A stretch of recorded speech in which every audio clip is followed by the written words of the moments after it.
இது வரைக்கும் பட்ஜெட்டில் பேசப்படுது என்னென்னா அவங்க இன்கம் டேக்ஸை குறைப்பேங்கிறாங்க. ஆல்ரெடி எனக்கு வேடிக்கையாக இருக்குது.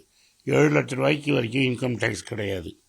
ஸோ நீங்கள் 15 லட்ச ரூபா வரைக்கும் இன்கம் டேக்ஸ் ஆக போகிறீங்கன்னா யாருமே இன்கம் டேக்ஸ் கட்டத்துக்கு இருக்க மாட்டாங்க. அண்டு நீங்கள் 15 லட்ச ரூபாய்க்கு மேலே சம்பாதிக்கிறவனை நீங்கள் பணக்காரன் தான் சொல்லுவோம் நம்ம ஊரில் அவங்கள ஏழைன்னு சொல்ல மாட்டோம்.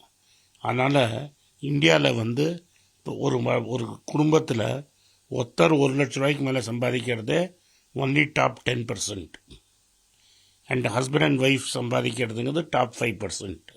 ஸோ நீங்கள் டாப் 5%க்கு தான் திரும்பி வேலை செய்கிறீங்களே தவிர மக்களுக்கு என்ன செய்யணுமோ செய்ய மாட்டீங்க.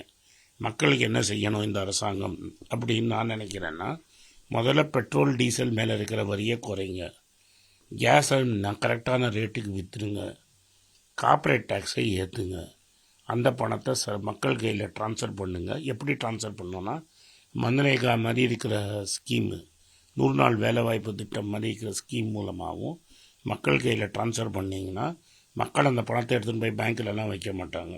ஸ்விஸ் பேங்க்குக்கெலாம் போகாது.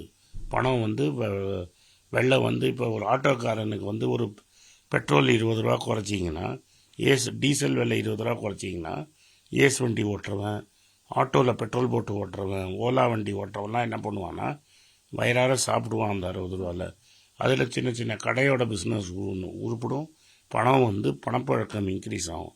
அதை விட்டுட்டு யார்கிட்ட ஆல்ரெடி பணம் இருக்கோ அவங்களுக்கு டேக்ஸ் குறைச்சிங்கன்னா அந்த பணம் பேங்க்கில் தான் சேரும்.